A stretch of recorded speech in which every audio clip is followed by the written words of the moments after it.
Hi everyone, in this video I'll show you how to enable link previews in WhatsApp so you can see websites, thumbnail, and description before opening the link.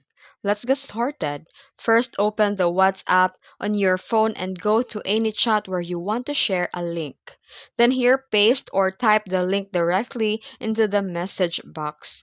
Now wait a second and WhatsApp will automatically generate a link preview with a site's title, description, and thumbnail image. If the preview doesn't show, make sure that your internet connection is active, the link is complete, and starting with HTTP or HTTPS, and the website supports previews. Now, the preview loads, you can add your own message and tap send.